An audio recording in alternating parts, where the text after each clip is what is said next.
अस्सलाम वालेकुम जी। शफीक अवान, खालिद की उमर, सलमान आबिद के साथ मैं हूँ इसाराना और प्रोग्राम ख़बर की खबर में आपको खुश आमदीद करता हूँ। और हस्ब मामूल हम दुआ करते हैं आपके लिए कि ये दिन आपके लिए खैर बरकत का बायस बने और पाकिस्तान के लिए बहुत अच्छी खबरें लेके आए। एक नज़र डालते हैं अखबारात की हेडलाइन पे, अहम खबरों पे कि अखबारात ने अहम खबरों को किस तरह कवर किया। एक नज़र डालते हैं।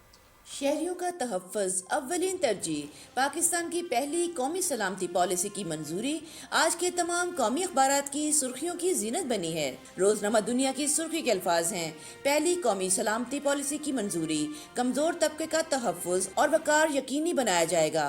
पॉलिसी का महवर मईशत होगा।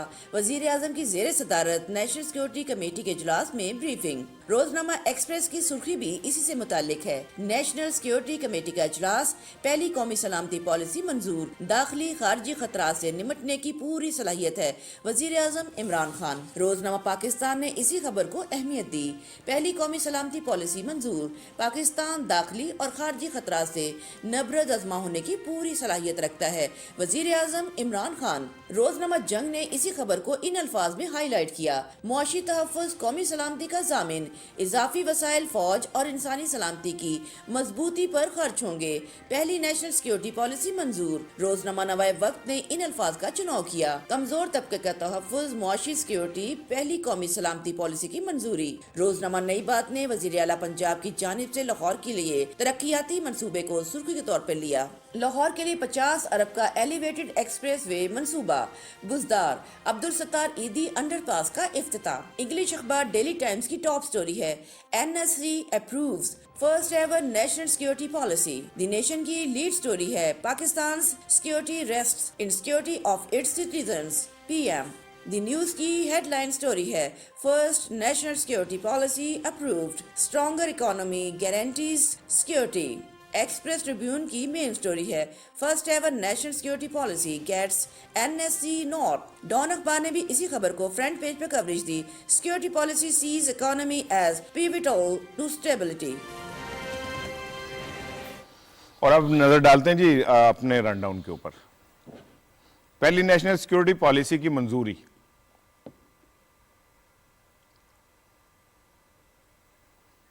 क्या पीपल्स पार्टी तहरीक चलाने की सकत रखती है? नवाज शरीफ की वापसी, कानूनी पोजीशन क्या होगी? इंतहा पसंदी का चैलेंज, रियासत को बड़ी लड़ाई लड़ना होगी, चौधरी फवाद हुसैन। और लाहौर के लिए 50 अरब रुपए के तरक्याती पैकेज का ऐलान। आज के प्रोग्राम में एक्सप्रेस ट्रिब्यून का इदारिया, लोगो पॉलिटिकल व्रेंगलिंग और रोजनामा दुनिया में खुर्शीद नदीम साहब का कालम, गिरेबान और सियासत, जबकि टॉप ट्रेंड ट्विटर का है तालिबान। अस्सलाम वालेकुम जी। साहब कैसी तबीयत है? बेहतर है आपकी। एक्चुअली वो जो हम तवक्को रख रहे थे ना कि 25-26 को पता नहीं कितनी सर्दी साइबेरिया से आएगी और बारिशें होंगी, वो सारी तवक्कुआत थोड़ी सी वो कम हुई हैं। एक्सपेक्ट हम कर रहे थे चलो बारिश होगी, थोड़ा सा मौसम बेहतर होगा, लेकिन बारिश लाहौर में कहीं कहीं थोड़ी सी हुई और उसके बाद जो है वो साहब आपको पता है कि साइबेरिया से सर्दी के साथ वहाँ से परिंदे भी आते हैं। हाँ जी, और वो वापस भी जाते हैं। हाँ, वापस फिर इलेक्शन के बाद जब हालात बदलते हैं तो वो परिंदे वापस चले जाते हैं। ये जमशेद इमाम का जुमला बड़ा सोशल मीडिया पे वायरल हुआ था। अच्छा, कल नेशनल सिक्योरिटी पॉलिसी की जो है आपने मौसम की बात की, मौसम देखिए अगर बारिश होगी तो ये जो वायरल और फ्लू और ये खत्म होगा ना, तभी वो जाहिर है ये जो हमारे गले खराब हो रहे हैं और ये थोड़ा सा सुबह के वक्त हम थोड़ा सा लिथार्जिक होते हैं ना, ये तो आपकी मेहरबानी है। आज आपने मुझे स्पेशली सैंडविच खिलवा दी है और फिर मुझे कहा पैनाडोल खा लें। मैंने जान के कहा कि खाली पेट तो पैनाडोल नहीं खाई जाएगी, तो शफीक ने फिर सैंडविच मंगवा दिए। लेकिन ये सिर्फ आज के रोज ना, रोज मैं ये सहूलत आज अल्लाह आपको सेहत दे रोज के। अच्छा, कल सर नेशनल सिक्योरिटी पॉलिसी की मंजूरी हुई है। बड़ा इंपॉर्टेंट टर्निंग पॉइंट है पाकिस्तान में। पहले एक रिपोर्ट हम शेयर करते हैं, फिर इस पे बात करते हैं। वजीर आजम इमरान खान की हुकूमत का एक और तारीखी इक़दाम, पाकिस्तान की पहली कौमी सलामती पॉलिसी मंजूर कर ली गई। इस्लामाबाद में वजीर आजम इमरान खान की ज़ेर सदारत कौमी सलामती कमेटी के इजलास में अफगान सूरत हाल और कौमी सलामती के अमूर पर गौर किया गया। इजलास में तीनों मुसल्लह अफवाज के सरबराहान DGISI, lieutenant general Nadeem Anjum और वफाकी वज़रा ने शिरकत की। इजलास में वजीर आजम इमरान खान के मुआविन खुसूसी बराए कौमी सलामती मोईद यूसुफ ने कौमी सलामती कमेटी को ब्रीफिंग देते हुए बताया कि कौमी सलामती पॉलिसी मुल्क के कमजोर तबके का तहफ़्फ़ुज़, सिक्योरिटी और वक़ार यकीनी बनाएगी। शहरियों के तहफ़्फ़ुज़ की खातिर पॉलिसी का महवर मुआशी सिक्योरिटी होगा। मुआशी तहफ़्फ़ुज़ ही शहरियों के तहफ़्फ़ुज़ का ज़ामिन बनेगा। कौमी सलामती कमेटी के इजलास में मुल्क की पहली कौमी सलामती पॉलिसी 2022 से 2026 की मंजूरी दे दी गई। इजलास से खिताब में वजीर आजम इमरान खान ने कहा कि मुल्क का तहफ़्फ़ुज़ शहरियों के तहफ़्फ़ुज़ से मुंसलिक है। मुल्क की पहली कौमी सलामती पॉलिसी की तैयारी और मंजूरी तारीखी इक़दाम है। वज़ीर आज़म ने कहा कि कौमी सलामती डिवीजन और तमाम मुतल्लिका इदारों की काविशें लायक तहसीन हैं। पॉलिसी पर मौसर अमल दरामद के लिए तमाम इदारे मरबूत हिकमत अमली अपनाएं। ये थी जो रिपोर्ट, और हमारे साथ मौजूद हैं lieutenant general retired Naeem Khalid Lodhi साहब, साबिक वज़ीर दिफा भी रहे। पॉलिसी के हवाले से मैंने उनसे गुफ्तगू करें। अस्सलाम वालेकुम सर, इसका कोई थोड़े से पॉलिसी के खद्दो-खाल बताइएगा कि ये पॉलिसी बेसिकली है क्या? जी बहुत शुक्रिया। बेसिकली इन्होंने इसका नाम कॉम्प्रिहेंसिव नेशनल सिक्योरिटी पॉलिसी रखा है, क्योंकि जब सिक्योरिटी का लफ्ज अंदर आता है तो कुछ लोगों को ये शक पड़ता है कि शायद ये कोई डिफेंस से रिलेटेड चीज है या तोपों और टैंकों से कोई चीज मुंसलिक है। ऐसा है नहीं। ये आप नहीं समझे कि it is the mother of all policies. Basically एक फ्रेमवर्क बनता है जिसमें तमाम जो बाकी पॉलिसीज हैं और स्ट्रैटेजीज हैं उनके लिए एक लाए अमल और एक गाइडलाइन दी जाती है कि इन लाइनों पर हमने चलना है। इसका एक फायदा तो ये होता है कि सबको एक समझ मिल जाती है। दूसरा ये कि आपस में उनकी कोऑर्डिनेशन होती है और अलग अलग रास्ते मुतय्यन नहीं करते। ये नहीं हो सकता कि इकोनॉमिक वाली टीम कुछ और सोच रही हो, डिफेंस वाली टीम कुछ और सोच रही हो, फॉरेन पॉलिसी की टीम कुछ और सोच रही हो। अब जबकि इकॉनमी मिसाल के तौर पे अगर हमारा फोकस है तो हमारी फॉरेन पॉलिसी उसी हिसाब से चलेगी जिससे इकॉनमी को तक़वियत पहुंचे। इसी हिसाब से डिफेंस फोर्सेस अपना लाएअमल तरतीब देंगी जिससे हमारी इकॉनमी को मईशत को फायदा हो। और बाकी इसमें चीजें होती हैं जैसे food security, education, population control. तो ये एक हमागीर किस्म का फ्रेमवर्क होता है। क्योंकि मैंने इस पे काम किया हुआ है इसलिए मुझे बड़ी खुशी है कि, और मैं मुबारकबाद पेश करता हूँ मोईद साहब को कि उन्होंने इसको अगर पास करवा लेते हैं इंशाल्लाह वो कैबिनेट भी इसको देख के पास कर देती है। ये एक बहुत बड़ा कदम है और मेरा ख्याल इसका ना होना एक बहुत बड़ा खिला था। ठीक, तो सर ये बताइएगा कि ये थोड़ा पहले आ जाती ज़्यादा बेहतर हो जाता? जी देर तो हो गई है लेकिन कहते हैं ना कि देर आए दुरुस्त आए। बहरहाल ये बहुत पहले हर हुकूमत को अगर पॉलिसी उन्होंने रिवाइज करनी हो, क्योंकि इसका ताल्लुक आपके मैनिफेस्टो से भी होता है, तो पहला काम ये करना चाहिए कि जो नेशनल पॉलिसी है उसको रिव्यू करना चाहिए, देखना चाहिए उसमें कुछ हुक्म है तो उसको ठीक करना चाहिए और ये इंश्योर करना चाहिए कि ये पॉलिसी मौजूद हो। तो देर तो हुई है मेरे भाई, लेकिन बहरहाल ये तो कहना पड़ेगा कि हालांकि इतने गुजरे हुक्मरान जिनमें फौजी भी थे और पॉलिटिशियंस भी थे, किसी से ये पॉलिसी मरतब नहीं हो पाई। नहीं जी, जो नेशनल सिक्योरिटी पॉलिसी है शिवक साहब, ये कई सालों से इस पे काम हो रहा था, लेकिन क्रेडिट जो है वो इमरान खान साहब को और मोईद यूसुफ साहब को जाता है कि उन्होंने एक पॉलिसी ले आए और पहला एक पत्थर रख दिया, अब जिसके ऊपर पूरी इमारत जो है वो खड़ी हो सकती है। Thank you very much. बिल्कुल ये इन्होंने जनरल साहब ने ठीक कहा कि ये सिक्योरिटी को जब नाम आता है ना, हमारा जन्म में आता है फौज, असला, बॉर्डर, ये चीज़ें आई थी। जबकि दुनिया भर में देख लें उनकी जो नेशनल सिक्योरिटी पॉलिसी होती है उसमें इकोनॉमिक बेसिक होती है। अगर इकॉनमी नहीं होगी तो बाकी आप दिफा, आपके सेहत, तालीम, ये कहाँ जाएंगे, आपकी फूड सिक्योरिटी कहाँ जाएगी। तो ये बड़ा अच्छा है कि प्राइम मिनिस्टर ने इसको पहली बार इसको समझा और इसको अपने नेशनल सिक्योरिटी पॉलिसी बना ली। अब कैबिनेट में पेश होगी और इसमें अब आगे इसके मजीद उसमें अपना उसके अनाउंसमेंट बेहतरी और सब चीज़ें आएंगी। अब देखें, बजाय इसके कि हमने एक फोकस रखा है ये सब कुछ हमारा असला है, फ़ौज है, बाकी हमारा कुछ नहीं है। जब तक आपके जो लोग हैं अवाम वो मुतमईन नहीं होगी, उनको फूड, उनको खुराक, सेहत और आपकी जो खारजा पॉलिसी है वो, और फिर आपकी दाखिला पॉलिसी है वो, ये सब इससे इंटर रिलेटेड है। जब तक आप इन पे तवज्जो नहीं देंगे, आप एक ना अच्छी कौम बन सकते हैं ना अच्छा मुल्क बन सकते हैं। जनरल साहब बिल्कुल ठीक कहा कि पिछले 70 सालों से किसी हुकूमत को तफूक नहीं हुई, इसमें फ़ौजी भी थे और सिविलियन भी थे। सिविलियन तो ज़्यादा वही रहे कि मार दार एवन फील्ड और अपना सरे महल बनाने में। लेकिन ये इमरान खान, देखें इमरान खान एक बार कहा था कि मैं इलेक्शन के लिए सियासत नहीं करता, मैं कौम के लिए सियासत करता हूँ।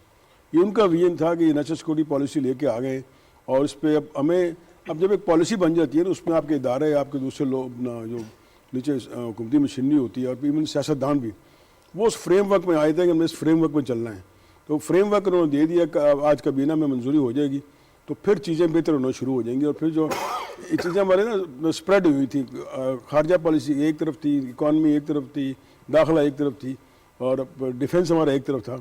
इस पॉलिसी के आने से, क्योंकि इसमें हमारे आर्मी चीफ और दूसरे उसमें आला फौजी क़यादत मौजूद थी, अपने इकोनॉमिक्स से रिलेटेड मौजूद थे लोग, फिर आपकी काबीना थी, तो ये कम्प्रिहेंसिव पॉलिसी आ जाएगी तमाम, इसमें आपको जो है ना, जिससे आपका फिर नेशनल सिक्योरिटी आ गई, इससे उसको काउंटर करेंगे। इसमें आपके आवाम की खुशहाली भी है, आवाम की बेहतरी भी है, एजुकेशन, तालीम सब आ जाएंगे। बिल्कुल ठीक है। सलमान, ये जो पॉलिसी है, थोड़ा सा मैं चाह रहा था आप भी इस पर रोशनी डालें कि इसमें सारे इंटरलिंक होंगे, एक दूसरे के साथ मरबूत अंदाज में एक लाइन ऑफ एक्शन के ऊपर चलेंगे। देखिए इसी साल शुरू में जो इस्लामाबाद में नेशनल सिक्योरिटी वर्कशॉप हुई थी, आपको याद होगा, आपने शिरकत की थी नहीं, उसमें? वो नहीं, नेशनल सिक्योरिटी। अच्छा। उसमें खास तौर पे एक जुमला कहा गया था कि हम जियो स्ट्रेटेजिक से जियो इकोनॉमी की तरफ जा रहे हैं, जिसकी जिक्र भी आपने किया है। और ये भी कहा गया था कि हम नए किसी दुनिया में या किसी के साथ किसी नई जंगों के अंदर अपने आप को हिस्सेदार नहीं बनाएंगे। एक बात, हम अपनी इकॉनमी पे फोकस करेंगे और जो रीजनल पॉलिटिक्स है उसको ज़्यादा से ज़्यादा स्टेबल करने की कोशिश करेंगे और अपने ताल्लुकात भी बेहतर बनाएंगे रीजनल कॉन्टेक्स्ट में। ये जो कल कौमी सलामती पॉलिसी की हवाले से जो मंजूरी दी गई है, ये बिल्कुल उसी ही की एक रिफ्लेक्शन है जिसपे पिछले 2-2.5 साल से पाकिस्तान की सियासी क़यादत, पाकिस्तान की अस्करी क़यादत और इसमें बेशुमार इंटेलेक्चुअल्स का इनपुट भी है। डॉक्टर मोईद यूसुफ ने बहुत ज़्यादा इसके ऊपर काम किया, लोगों से कंसल्टेशंस की और उसके नतीजे में ये ड्राफ्ट सामने आया है। एक बात, और ये बिल्कुल ठीक कहा गया है कि अगर आप नेशनल सिक्योरिटी को एक आइसोलेशन में डील करेंगे और उसको छोड़ देंगे सिर्फ फौज के ऊपर और ये समझेंगे कि जैसे आपने कहा कि ये जंगों का मसला है, जंगों से निपटने का मसला, ये मसला नहीं है।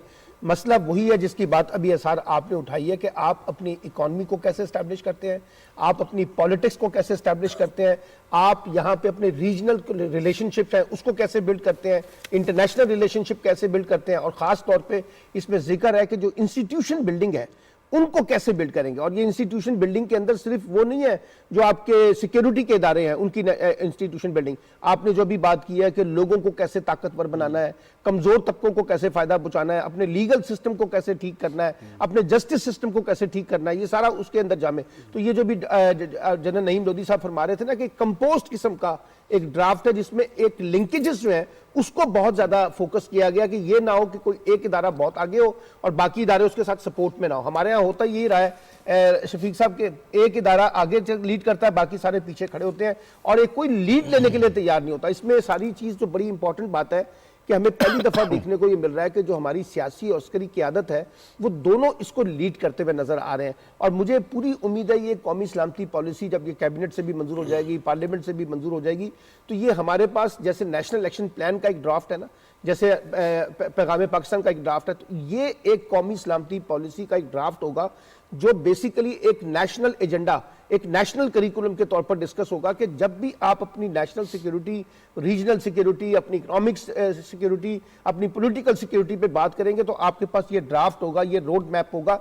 अब जो असल काम है ना, जो चैलेंज है वो ये है कि ये जो कौमी सलामती पॉलिसी की मंजूरी के बाद इसको कैसे ट्रांसफॉर्म करना है, कैसे ट्रांसलेट करना है, कैसे इसको इंस्टीट्यूशनलाइज करना है और कैसे इसके इंप्लीमेंटेशन मैकेनिज्म डेवलप करना है। तो मैं ये समझता हूं पाकिस्तान जो खास तौर पे इंतहा पसंदी, दहशतगर्दी के कॉन्टेक्स्ट में अपने आप इन तमाम चीजों से निमट रहा था, ये एक ऐसा ड्राफ्ट है जो हमारे लिए एक नए रोड मैप के कॉन्टेक्स्ट में एक इस्टेब्लिश करेगा जिसकी बेसिस के ऊपर हम अपने आप को आगे लेके ठीक है। खालिद साहब, जैसे सलमान कह रहे थे कि कोई आगे बढ़ के बीड़ा नहीं उठाता था, अब ये इमरान खान साहब ने बीड़ा उठा लिया है और अब ये तय हुआ है कि जो हमारे तमाम महकमे हैं वो आपस में इंटरलिंक होंगे और रोज़ाना की बुनियाद पे भी कारकर्दगी का जायज़ा लिया जाएगा, वीकली भी लिया जाएगा। तो टास्क तो बड़ा है, आगाज़ हुआ है, इसको बनते बनते, इसकी शक्ल बनते बनते ज़ाहिर एक टाइम तो लग जाएगा। देखिए राणा साहब, ये जो पाकिस्तान की पहली जो नेशनल सिक्योरिटी पॉलिसी की मंजूरी दी गई है, ये 5 साल जो है शफीक साहब ये पॉलिसी है। और इस पॉलिसी में जो है वो खारजा, दफा और जो इकनॉमिक मुआशी मनसूबाबंदी है, उसमें ये जो पॉलिसी है ये अपनी गाइडलाइन जो है ये फराहम करेगी और इसकी रोशनी में ही आगे चलकर सारी जो मनसूबाबंदी है वो होगी।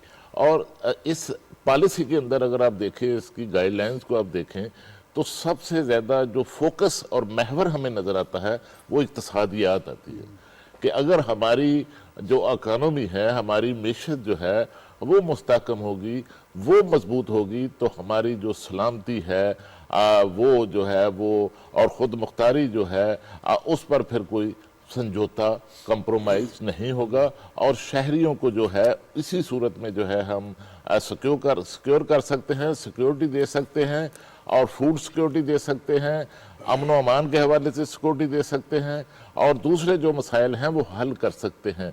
और इस पर जो है अभी आज ये कबीना के अजलास में ये पॉलिसी जो है पेश की जाएगी और उसके साथ जो 2 अदारे हैं कौमी सलामती कमेटी के साथ, उनको भी बहाल किया गया। एक प्लानिंग कमेटी है, ये भी बड़ा अहम अदारा था, इसको जो है दोबारा बहाल कर दिया गया है। और इसके साथ जो कौमी सलामती कमेटी का जो एडवाइजरी बोर्ड है उसमें भी तस्हीह की जो है मंजूरी दे दी गई है। और हमारे जो मशीर हैं राणा साहब, जैसे सलमान आबिद साहब ने कहा कि ये मजबूत निज़ाम के हमारे तमाम जो हमारे इदारे, जो हमारे नेशनल सिक्योरिटी, कौमी दफा, इसमें इकॉनमी, ये वो सारा यकजा कर दिया गया है।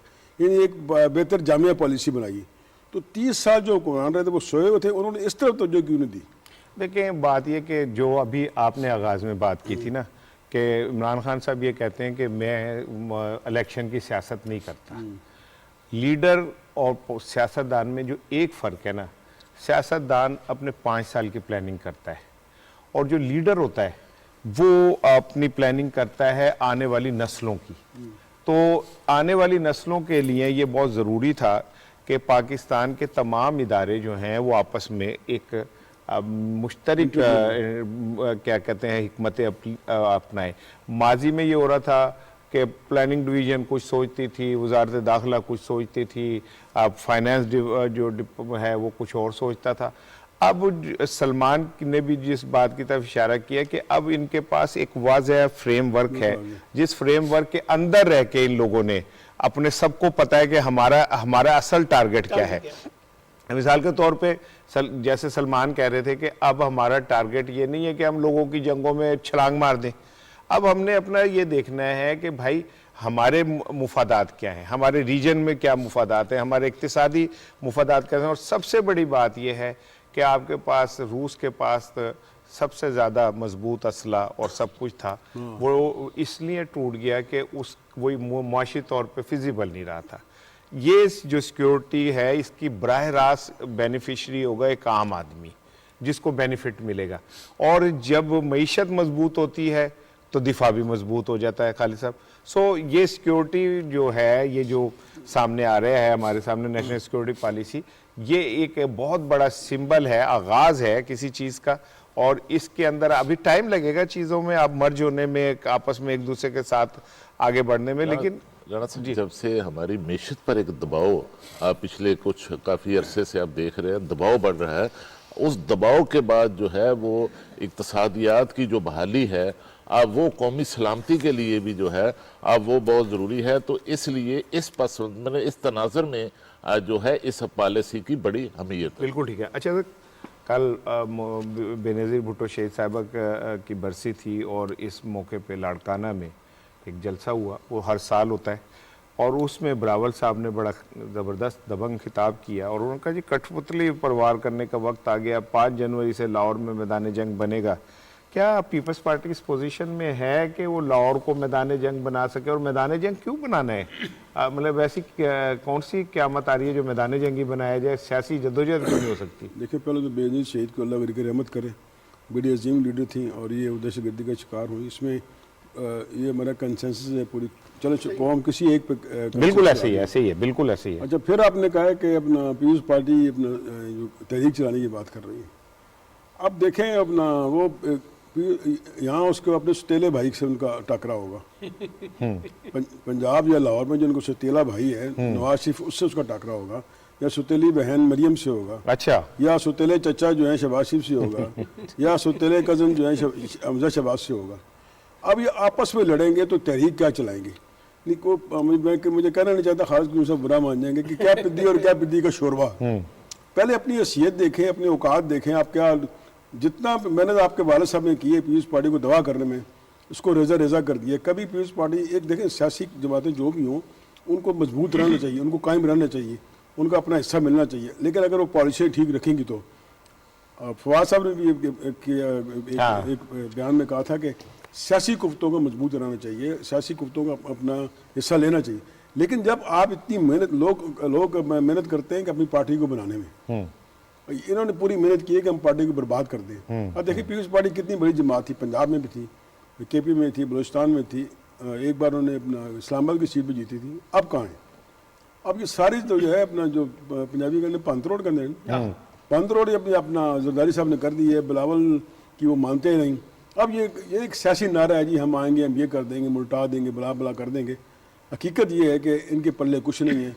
पहले यार अपना तंजीम साजी करो, तंजीम देखो कहाँ पे, ना आपके पंजाब में, ना जनूबी पंजाब में, केपी में आप बलदियाती इलेक्शन में बिल्कुल फारिग हो गए, तो अब क्या कहें? अब क्या कहते हैं, गालिब क्या बहलाने को ख्याल अच्छा है, दिल के बहलाने को गालिब ख्याल अच्छा है। सलमान साहब, कल बिलावल साहब ने कहा कि जो इस्तीफे देने के हक में थे वो भी आज इलेक्शन के मजे लूट रहे हैं, कि जो शफीक कह रहे हैं कि वो जब लाहौर आएंगे तो जो इस्तीफे देने के हक में थे वो मजे लूट रहे हैं, तो उन्हीं मजे लूटने वालों से मुकाबला हो जाएगा। देखिए, पहली बात तो ये है कि कल पहले पीपल्स पार्टी ने ऐलान किया कि आसिफ अली जरदारी साहब जो है कल के जलसे से खिताब नहीं करेंगे, और वो अचानक इस्लामाबाद चले गए। कहते हैं कि एक दो लोगों से उनकी मुलाकात हुई और फिर अचानक ही वो वापस आ गए घड़ी का दौर, हालांकि उनका कल शेड्यूल नहीं था। तो ये एक बड़ी पुरसरारियत है कि भी वहाँ गए क्यों और फिर आए क्यों और किस एजेंडे के तहत गए थे, किन से मुलाकात हुई, एक अलग बहस है। सवाल ये है कि देखा ये जा रहा है कि जो पीपल्स पार्टी है उसके अंदर भी अब एक पॉलिटिकल फ्रस्ट्रेशन जो है ना वो बड़ी है, और वो पॉलिटिकल फ्रस्ट्रेशन इसलिए बड़ी है कि जो डील की बातें, कभी मुस्लिम लीग नून, कभी पीपल्स पार्टी, कभी फजलुर रहमान, उसमें लगता है कोई बात बन नहीं रही इनकी पीपल्स पार्टी की। उसकी ये कल एक फ्रस्ट्रेशन है जो बार बार कहा जाता है कि हम लाहौर से या पंजाब से फोकस करके आगे बढ़ना चाहते हैं, और आपने शफीक ने बिल्कुल ठीक कहा कि जब वो पंजाब और लाहौर से आना चाहते हैं तो फिर टारगेट जो है वो पीटीआई से ज्यादा मुस्लिम लीग नून होगी। अब आप देखिएगा एक धींगा मुश्ती हमें आने वाले कुछ अरसे में पीपल्स पार्टी और पीएमएल-एन के अंदर देखने को मिलेगी। एक बात तो ये, दूसरी बात यह है कि देखिए पीपल्स पार्टी का जो गढ़ है इस वक्त सियासत का वो है सिंध का दही इलाका, जहां वो जीत कर आते हैं। पंजाब में तो उनके पास वो वोट बैंक नहीं है, सबको पता है कि वो वोट बैंक नहीं है, और जिस अंदाज से पिछले 2 बाई इलेक्शन में वोट बने वो भी हमें पता है कि किस तरह से बने हैं। और ये जो भी कहा जा रहा है कि हम जो है ना वोट को इज्जत देने की जो बातें हो रही हैं वो हमने देख ली है कि वोट को कैसे इज्जत दी गई है लाहौर के बाई इलेक्शन में और खानेवाल के बाई इलेक्शन में, वो सबको पता है। असल मसला सिर्फ ये है कि ये एक प्रेशर बिल्ड करना चाह रहे हैं एस्टैब्लिशमेंट के ऊपर कि जी हमारे लिए कोई स्पेस क्रिएट की जाए 2023 के इंतखाबात में, और इनका ख्याल ये था कि हम साउथ पंजाब में जाएंगे, वहां से कुछ लोगों को साथ मिला लेंगे, एस्टैब्लिशमेंट हमारा साथ देगी और हम यहां से कोई 10-15 लोगों को निकालने में कामयाब हो जाएंगे बतौर एमएनए, और उससे हम अपनी पॉलिटिकल बार्गेनिंग जो है ना वो रिबिल्ड कर लेंगे। तो मेरा नहीं ख्याल कि अगर बिलावल साहब ये कह रहे हैं कि हमने लाहौर से तहरीक का आगाज करना है, इसका मतलब है तहरीक नहीं चलनी, ये मैं आपको बता दूं। दूसरी बात यह है कि पीपल्स पार्टी इस वक्त इक्तदार की पॉलिटिक्स की एक स्टेक होल्डर है। 18वीं तरमीम के बाद जो सूबों के जो हुकूमतें हैं वो ज्यादा बाख्तियार हैं, ज्यादा पैसे हैं उनके पास। आप मुझे बताइए 5 जनवरी से वो तहरीक चलाने की बात कर रहे हैं, तो किसके खिलाफ तहरीक चलाएंगे? वफाक के खिलाफ तहरीक चलाना चाहते हैं? सूबे जो है वहां पर आपका क्या रोल है, वहां पे आपकी क्या परफॉर्मेंस है? और क्यों पीपल्स पार्टी चाहेगी शफीक साहब के वक्त से पहले ये असम्बलियां खत्म हो जाएं? हुकूमत खत्म हो जाए, क्योंकि अगर ये खत्म होगी तो उनकी सिंध हुकूमत भी तो जाएगी ना। इसलिए ये मैं कहता हूं कि हमेशा से कहता रहा हूं कि पीपल्स पार्टी किसी भी तरीके से ये जो मौजूदा पॉलिटिकल सेटअप है इसी को कंटिन्यूएशन करने में उसकी मजबूरी है, वो चलाएगी। वो कोई ऐसी मुहिम जोई नहीं करेगी जिससे हुकूमत का खात्मा हो। अलबत्ता वो सिर्फ अपना प्रेशर बिल्ड करके, पॉलिटिकल बार्गेनिंग करके एक करना चाहती है कि कोई स्पेस उसके लिए 2023 के इंतखाब में एक बेहतर स्पेस सामने ठीक है। खालिद साहब, चेयरमैन पीपल्स पार्टी का कहना है कि अगले जो वजीर आजम और वज़राए आला होंगे, वज़राए आला वो हमारे होंगे, यानी वो तो पूरे विफाक के ऊपर पीपल्स पार्टी जीत गई। देखिए, इस वक्त बिलावल साहब जो है वो तो तहरीक चलाने की बात कर रहे हैं, उनकी नज़र जो है वो तहरीक पर है, और जबकि आसफ जरदारी साहब को अगर आप देखें तो उनकी नज़र हुकूमत पर है। अब वो जोड़ तोड़ की जो सियासत है उस तरफ देखते हैं। और उसमें अगर आप देखें कि लाहौर में उन्होंने कहा कि 5 जनवरी से जो है वो हम तहरीक चलाने जा रहे हैं। 5 जनवरी का उन्होंने ऐलान इसलिए किया कि पीपल्स पार्टी को अब जलसे करने के लिए शेड्यूल देने की ज़रूरत नहीं है, क्योंकि मोहतरमा बेनज़ीर भुट्टो की जो बरसी है वहाँ उस वक्त भी जलसा हो जाता है, पीपल्स पार्टी का यौम तसीस पर भी जलसा हो जाता है, जुल्फ़िकार अली भुट्टो साहब की सालगिरह पर भी जलसा हो जाता है, पे भी हो जाता है। उनके इतने ज़्यादा इवेंट्स हैं कि उन्हें कोई नया शेड्यूल शफीक साहब देने की ज़रूरत नहीं है। और ये भी लाहौर के अंदर जो वो 5 जनवरी वाला है, वो 5 जनवरी को भट्टो साहब का यौम पैदाइश है, और उस हवाले से उन्होंने एक तकरीब रखी होगी जिस पर वो खिताब करना चाहेंगे। लेकिन राणा साहब, मैं आपको बताऊं कि लाहौर के अंदर पीपल्स पार्टी की बुनियाद रखी गई, लेकिन आज हालत ये हो चुकी है कि लाहौर के ज़िमनी इलेक्शन में पोलिंग एजेंट जो बैठाने के लिए भी 2-2 हज़ार रुपया जो है वो देना पड़ गया। राणा साहब, खालिद अय्यूब की नस्बत जो पीपल्स पार्टी पे है, पुराना इनका तलक वास्ता, उनसे बड़ी अच्छा बीट करते रहे। अब चलो मुस्लिम लीग नून तो का बयानिया था वोट को इज्जत दो, पीपल्स पार्टी ने नोट को इज्जत दो कहां से पकड़ लिया। बिल्कुल ठीक है। अब आप हम तीनों ना, आज सुबह का वक्त है, थोड़ा से डलवे में आपको एक लतीफ़ा सुनाता हूँ, आप बहुत हंसेंगे। लतीफ़ा ये कि जरदारी साहब ने कहा है कि हम गरीबों की ज़िंदगी बदल देंगे।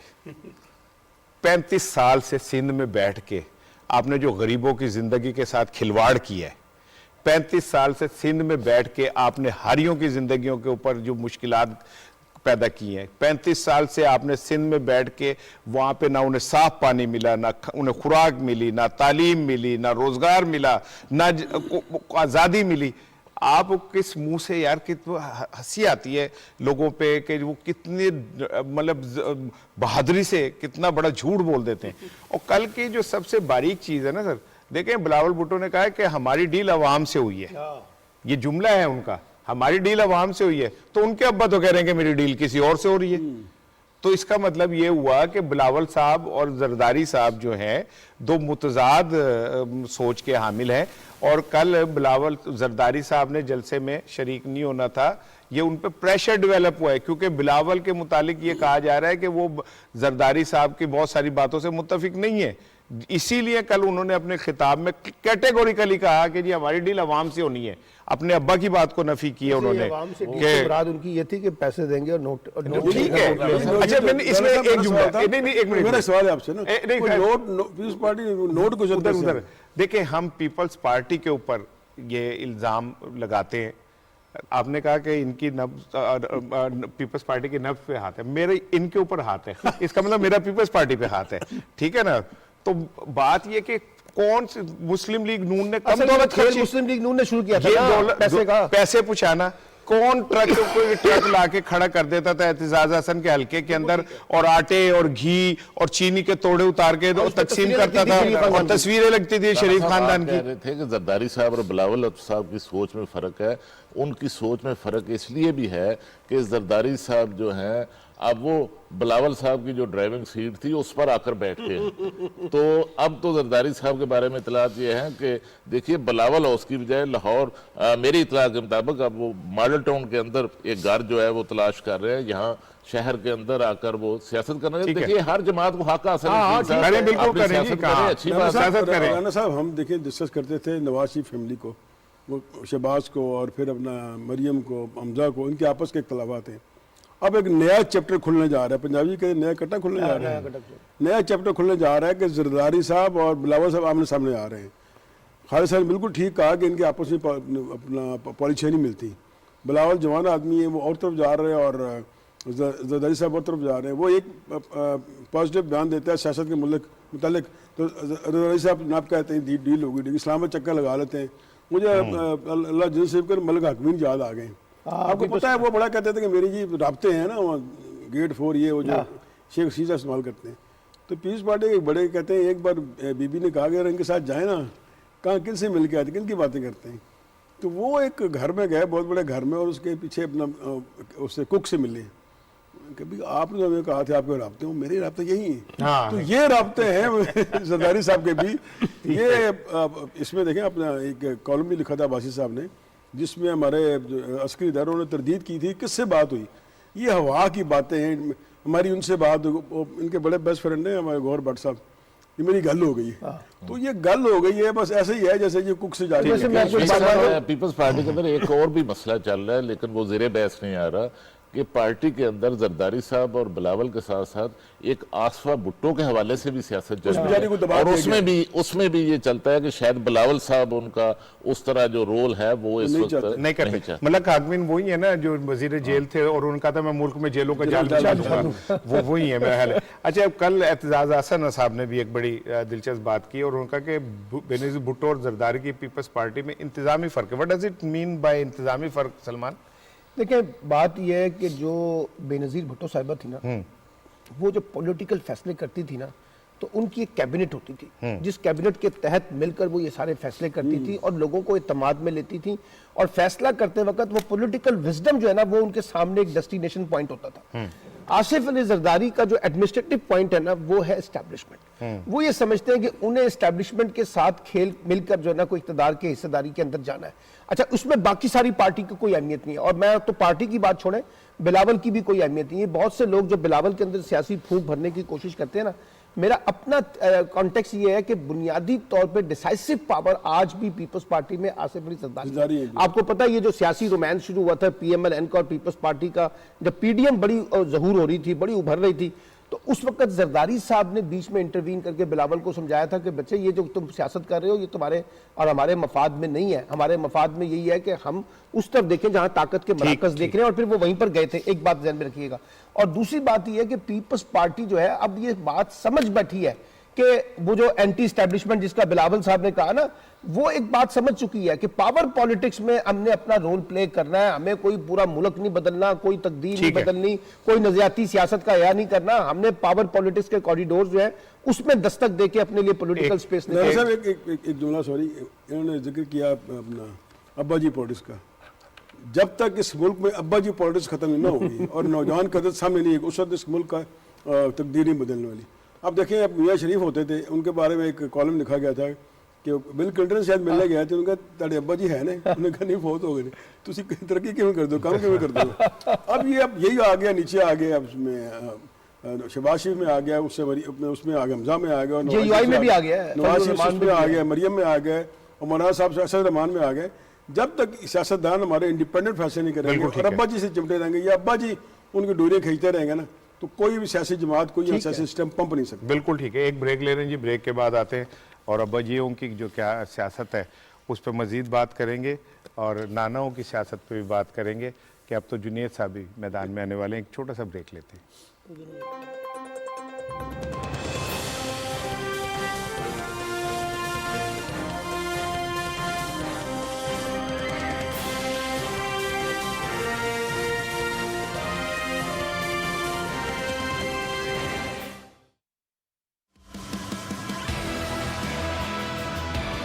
खेलों की दुनिया अब आप देखेंगे एक नए अंदाज में। चाहे बात हो क्रिकेट के बढ़ते जुनून की या फुटबॉल की दुनिया के जोश की, हम लाए हैं आपके लिए सब, तबसरों से लेकर खेल के उभरते हुए सितारों, खेलों में खवातीन के जमते हुए कदम, NBA, मोटर स्पोर्ट्स और दीगर खेलों पर गुफ्तगू, हार और जीत का हर जाविया हम लेके आए हैं आपके लिए। देखते रहिए स्पोर्ट्स 360 सिर्फ PTV न्यूज पर।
जी वेलकम बैक जी। और पिछले कुछ दिनों से बात चल रही है मियां नवाज साहब की वापसी की, और इस पे मुख्तलिफ किस्म के तबसरे जो हैं वो जारी हैं।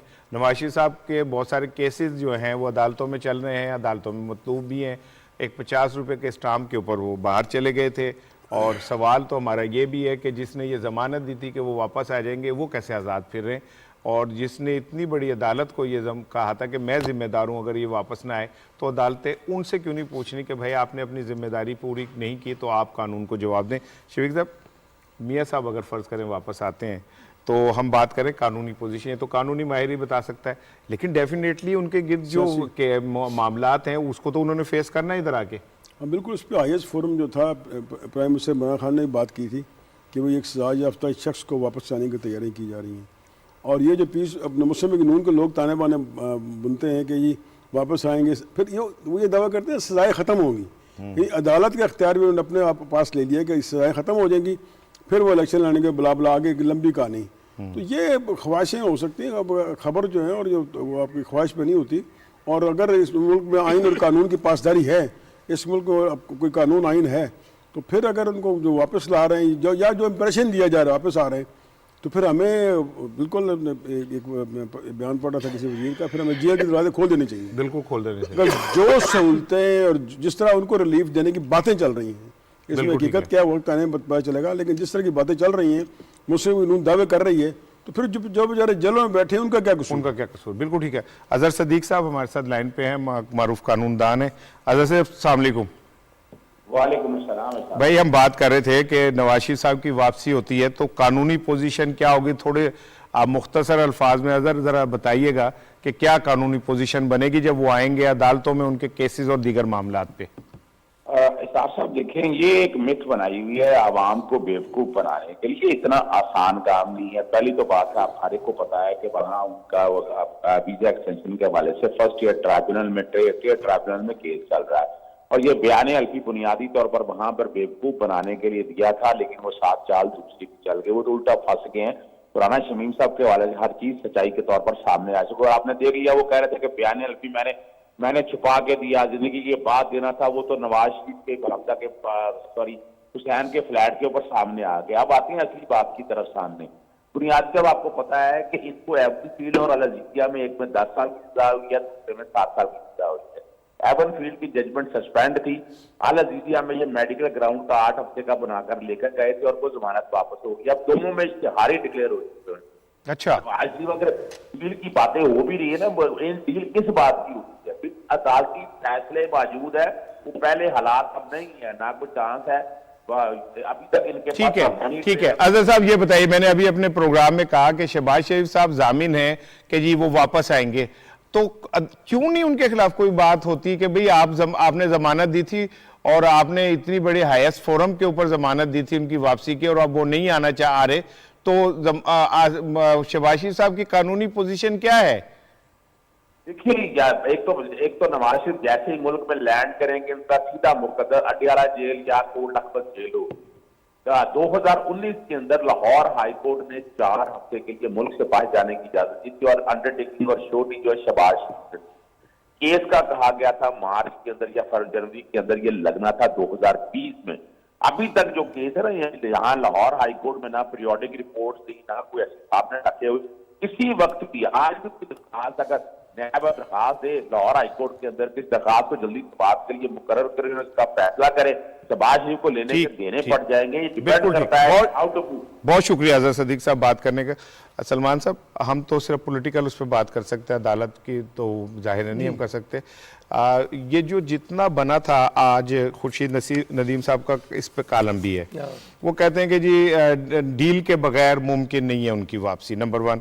फिर वो कहते हैं कि अगर फर्ज करें कि ऐसे हुआ तो जमहूरियत कहाँ पे खड़ी हुई है, और फिर ये कि इमरान खान ज्यादातर अपने सियासी लोगों पे इंतजार करते हैं, टेक्निकल बात है। तो जाती तौर पे ये लगता है कि सारा इनकी वापसी का शोशा छोड़ा गया ना, ये एक पॉलिटिकल स्टंट है। उसकी वजह यह है कि आज मैं मुस्लिम लीग नून की आला क़यादत का बयान पढ़ रहा था, उन्होंने कहा देखिए वापसी तो होगी लेकिन टाइम फ्रेम हम नहीं दे सकते। ये जो सलीम साफी साहब ने उनको उड़ाया ना लंदन से, और माशाल्लाह DG नैब की तकरीरी तक सारे मामलात उसके अंदर डिस्कस कर दिए, जैसे सारा कुछ मामला शायद सलीम साफी साहब के साथ बैठ के डिस्कस हुआ था। नहीं, उन्होंने खुद तय किया। खुद तय किया था ना, वही मैं कह रहा हूँ, ऐसे तय हुआ था। देखिए बात यह है कि ये वाकई इतना आसान नहीं है जितना आसान अंदाज से ये पेश किया जा रहा है। और बात फिर वही आ गई जो बात अभी खुर्शीद नदीम साहब ने उठाई है कि अगर ये सब कुछ करना था तो फिर वो वोट को इज्जत दो, जमहूरियत, पार्लिमानी बालादस्ती की जो सारी डिबेट थी वो फिर कहां गई? अगर आपने डील ही करनी थी। और उसमें उन्होंने एक जुमला लिखा है, उन्होंने कहा डील से मुराद ये है कि आप एक नया एनआरओ हमें दे दें जिसमें एहतसाब नाम की कोई चीज ना हो। यानी एहतसाब से बाला अगर आप कोई एनआरओ लेना चाहते हैं तो फिर इस मुल्क की सियासत के ऊपर इन्ना लिल्लाह व इन्ना इलैहि राजिऊन पढ़ लें। और मुस्लिम लीग नून के बारे में दूसरी बात यह है, नवाज शरीफ साहब की वापसी पर भी पूरी मुस्लिम लीग नून तकसीम है। मैं आपको बता दूं, वो कहते हैं ना, जब आपके सामने उसने बयान दिया कि जी हमारा अगला वजीर आजम शहबाज शरीफ होगा, तो सबसे पहले जावेद लतीफ बोला, फिर मरियम बोली, फिर फलां बोला। अब वो कहते हैं नहीं, ये तो अभी लंदन में बैठ के क़यादत तय करेगी। तो एक तो उनकी वापसी के बारे में, दूसरी बात यह है कि उनको भी पता है कि भाई मेरी कानूनी पोजीशन क्या है।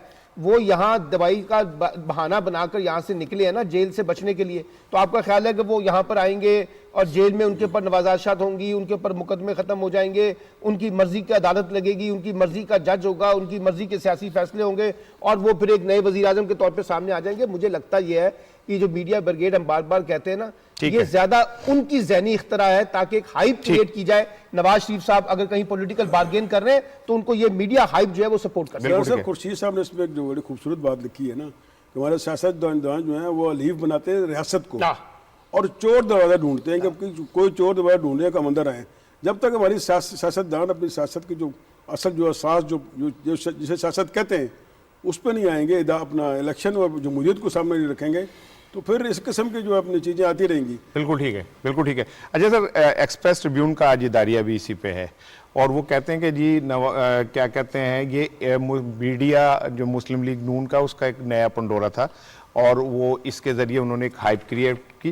लेकिन जिस चीज़ एक्सप्रेस के इदारिये में, एक्सप्रेस ट्रिब्यून के एक जुमला बड़ा वो है, वो कहते हैं कि जी हुकूमत नवाज शरीफ की वापसी के ऐलान पर परेशान है। मुझे तो कोई परेशान नज़र नहीं आई। देखिए राणा साहब, आज अदारिये भी कुछ रोज़ से हम देख रहे हैं इसी मामले पर आ रहे हैं, कॉलम अभी अक्सर जो हैं इसी इशू पर जो लिखे जा रहे हैं और यही सब कुछ नून लीग की क़यादत चाहती है। दरअसल वो नवाज शरीफ साहब की वापसी के लिए एक माहौल जो है लीगी क़यादत वो एक फ़ज़ा बनाना चाहती है और इसमें गलती उनसे एक गलती भी हुई कि इसको ज़्यादा बाद जो लीगी लीडर हैं उन्होंने ज़्यादा ओवर प्ले कर दिया। जैसे याद सादक साहब ने तो जो है वो जनवरी की डेट भी दे दी, तो मैं खुद लेकर आऊंगा, इस तरह उन्होंने बयान भी दे दिया। तो इससे भी जो है ओवर प्ले करने से भी नून लीग को इस वक्त नुकसान पहुंच रहा है, क्योंकि अब जो सवाल उठ रहा है इससे, जिस तरह डील को और वापसी को जोड़ा जा रहा है नून लीग की तरफ से, उससे फिर जो वोट को इज्जत दो का जो बयानिया था नून लीग का, नवाज शरीफ साहब का, अब उस बयानिए पर भी सवालात जो है वो उठना शुरू हो गए हैं और जिससे पार्टी को अब ज़ाहिर जो है वो नुकसान भी। और इस हवाले से बाज़ पार्टी के लोगों ने नवाज शरीफ साहब को लिखा भी है कि ये जो इस वक्त शोर डाला जा रहा है या डील की बातें कर रहे हैं, क्या हम डील के लिए स्ट्रगल कर रहे थे, डील के लिए जलसे कर रहे थे? तो इस हवाले से वजाहत जो है बाज़ पार्टी लीडरों ने नवाज शरीफ साहब से खामोशी से मांगी है। ये देखिए ना, ये जो इन्होंने बात की, अगर नवाज शरीफ की वापसी डील के नतीजे में होनी है तो ये तो खुद उनके लिए एक बड़ा सवाल है। लेकिन वो आपने सुना था ना, वो शेर आया, फिर आखिर तक वो शेर नहीं आता। ये जो नवाज शरीफ की बार बार वापसी के बारे में कभी जावेद लतीफ साहब कुछ कहते हैं, कभी सरदार या सादिक, मुझे लगता है एक वक्त वो आएगा कि अगर वो वापस भी आना चाहेंगे तो लोग कहेंगे ना ना ना ना ना आए। नहीं, सूरत हाल ये है कि वो आहिस्ता आहिस्ता उस गुब्बारे में से हवा निकलना शुरू हो गई। अब अगले साल की डेट चली गई है। मैं तो ये समझ रहा था कि जाती उम्र के दरवाजे खुल गए होंगे, हो गया होगा, तो वो पता चला नहीं जी अब अगले साल उनका इम्कान है। एक दिलचस्प बात बताऊं कि जो इनका नेक्सिस राना शमीम साहब के हवाले से था, एक्सप्रेस में, रोज़नामा एक्सप्रेस में आज एक खबर छपी है। वो कहते हैं कि जब राना शमीम साहब को एडिशनल जज बनाने की समरी भेजी गई सिंध हाई कोर्ट की, तो जो जस्टिस अनवर ज़हीर साहब ने, उन्होंने गवर्नर सिंध को ख़त लिखा कि जनाब इनकी जो तारीख़ पैदाइश है वही मशकूक है, जिनकी 1950 तारीख़ पैदाइश है और इन्होंने फॉर्जरी करके 1946 लिखी है।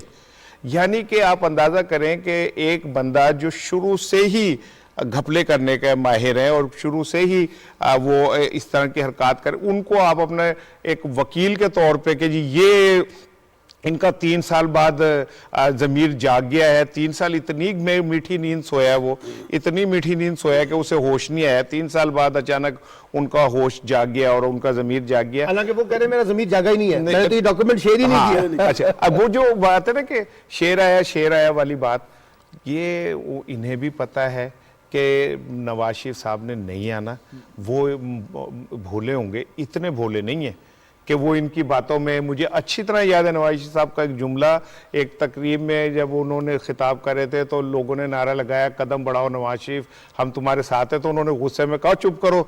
जब मैं पिछली दफा ਤੁਹਾਡੇ कहन ते आ गया था तो मेरे एयरपोर्ट तक कोई नहीं गया सी मैनू लेन। तो वो इतने मासूम नहीं है जितने हम समझ रहे हैं ना। वो अगर आएंगे बिल्कुल आएंगे। अगर अदालतें ये कहें कि जी आज से अदालतें बंद हैं, तमाम फैसले ख़त्म हो गए हैं, नवाज साहब आप हमारे हीरो हैं, और इदारे भी ये कह दें तो फिर आ जाएंगे। और शरीफ अदालतों का नाम दे रहे हैं। यहाँ मैं आपसे इख्तलाफ करूंगा। नवाज शरीफ का पूरा हक है कि वापस आए, और हमारे जो इदारे हैं, हमारी अदलिया, हमारे दूसरे इदारे, वो उसको जो उनका हक बनता है उनको जेल भेजे। ये बड़ा खुश होगा, ये इसे शफीक अवान को बड़ी खुशी हो रही है। उसमें देखिए जो एक चोर के साथ सलूक होता है वो सबके साथ हो ना। कह रहा हूं, शाह चोर हो जाए तो उसको आप प्रोटोकॉल दें, और गरीब आदमी चोरी करे तो बिल्कुल ठीक कह रहे हैं। एग्री आपसे बिल्कुल इख्तलाफ करता हूँ। उनको आना चाहिए, और इदारों को जो उनको ड्यू उनका प्रोसेस है। ये जो आपने बात की है ना कि जिन्होंने जमानत दी थी शहबाज शरीफ साहब ने, उनको भी कानून को पूछना चाहिए ना। प्रोग्राम का वक्त खत्म हो रहा है, लेकिन बड़ी इंपॉर्टेंट टॉपिक एक रह जाएगा। वो चौधरी फवाद हुसैन साहब का कल का बयान है। वो कहते हैं पाकिस्तान के दाएं बाएं इंतहा पसंद रियासतें बचने के लिए लड़ाई, उनसे बचने के लिए लड़ाई करनी होगी। एक नज़रियाती जो जंग है वो उसमें हमें खड़ा होना पड़ेगा। अफगानिस्तान के रेफरेंस में बात की, आज का टॉप ट्रेंड भी इसी हवाले से कि तालिबान ने ख़वातीन पर पाबंदी लगा दी, एक मखसूस डिस्टेंस तक वो अकेली सफ़र नहीं कर सकती। इस पर फवाद साहब का ये जो आज के गुफ्तगू है वो बड़ी इंपॉर्टेंट है। खालिद साहब आपसे मैं चारों के देखे ना, वो कहते हैं कि कायदे-ए-आज़म मजहबी रियासत नहीं बनाना चाहते थे। फवाद साहब का बड़ा स्टांस क्लियर है पहले दिन से इस पे, बड़ा छोटा शॉर्ट कमेंट। देखिए मैं आपको बताऊं कि फवाद साहब ने कायदे-ए-आज़म मोहम्मद अली जिन्ना का जो पहली दस्तूर सार असेंबली से उनका खिताब था उसके रेफरेंस में ये बात की है, जिसमें 11 अगस्त 1947 को कायदे-ए-आज़म मोहम्मद अली जिन्ना ने अपनी तकरीर में वाज़ेह कर दिया था कि पाकिस्तान जो है उसके अंदर तमाम जो मजहबी अकलीतें हैं वो आज़ाद होगी, तमाम को आज़ादियाँ होंगी और बराबर के जो हकूक हैं अब वो हासिल होंगे। तो उसके मुताबिक ही जो है वो इंतहा पसंदी का जो खात्मा है उसकी फवाद साहब बात कर रहे हैं। जो बयान है ना, ये जो अपने कोट किया है, असल में उन्होंने हेड किया ये हमारे जो अफगानिस्तान, बिल्कुल वहाँ पे दाइश है, और उन्होंने दुनिया को एक किस्म का वार्निंग दी है कि भाई आप इधर तवज्जो दें, नहीं तो कल ये फरियत फैल गया तो फिर कहीं कोई भी कहीं को नहीं रहेगा। बिल्कुल ठीक है। और फिर देखें ये जो अपना हमारी नेशनल सिक्योरिटी पॉलिसी बनी है, ये इन तमाम चीज़ों को उसमें काटर करेगी। और ये उन्होंने जो कहा है ना कि भाई अपना जो आपके इर्द गिर्द रियासतें जो हैं वो दहशत गर्दी की तरफ माइल जो कुछ कर रही हैं, तो इसमें सिर्फ पाकिस्तान को नहीं पूरी दुनिया को इसमें सबसे बड़ा इंडिया से बड़ा दहशतगर्द कोई नहीं है। वो कश्मीर में जो कुछ कर रहा है बिल्कुल एग्री, उसको भी सलब करना होगा। मुझे तो एक मैंने आपसे कहना था, वजीर आला ने कल 50 अरब की लागत से एक एलिवेटेड एक्सप्रेसवे प्रोजेक्ट बनाने का ऐलान किया है लाहौर के लिए। मैं चाह रहा था ये बात रह जाएगी बीच में। मेरा ख्याल है कि इस वक्त जो पंजाब हुकूमत है उनका बड़ा फोकस इस वक्त लाहौर की डेवलपमेंट के ऊपर है, क्योंकि अगला साल फिर सारा इलेक्शन ईयर है। तो मुझे लगता है कि बड़े मेगा प्रोजेक्ट्स जो है ना वो लाहौर के अंदर स्पेशली लाए जा रहे हैं, फोकस किया जा रहा है, और आगे अपकमिंग लोकल गवर्नमेंट इलेक्शंस भी हैं, तो बड़ा फोकस किया है कि लाहौर के अंदर डेवलपमेंट जो है वो अपने इंफ्रास्ट्रक्चर कॉन्टेक्स्ट में नजर आए। बहुत अच्छी बात है, लाहौर के अंदर भी डेवलपमेंट होनी चाहिए, लेकिन साथ साथ बाकी शहरों के अंदर भी होनी चाहिए। तो मुझे लगता है कि ये जो डेवलपमेंट वाला कॉन्टेक्स्ट है ना, इंफ्रास्ट्रक्चर डेवलपमेंट का, ये अगले 1.5 साल मुझे लगता है बहुत डोमिनेंट रहेगा पंजाब की पॉलिटिक्स। ठीक है, आज के प्रोग्राम का वक्त खत्म हो रहा है जी। जाते जाते जो फवाद साहब की गुफ्तगू है कि हमारे इर्द गिर्द जो मजहबी जनूनी रियासतें हैं उनके हो मौजूदगी में पाकिस्तान को एक चैलेंज का सामना है। हम अफगानिस्तान की तो बात करते हैं, लेकिन भारत ने एन क्रिसमस के मौके पर मदर टेरेसा का जो ट्रस्ट का जो फंड थे वो रोक दिया, और उससे हजारों लाखों गरीब लोगों को रोटी मिलती थी। वो सारे जो चर्चों पे हमले और मसाजिद पे हमला और ज़बरदस्ती मजहब तब्दील कराने के लिए जो कुछ हो रहा है, इससे बड़ी मजहबी जनूनियत क्या होगी? दुनिया पता नहीं क्यों अंधी है, इस तरफ ध्यान नहीं देती। कल बात करेंगे इंशाल्लाह।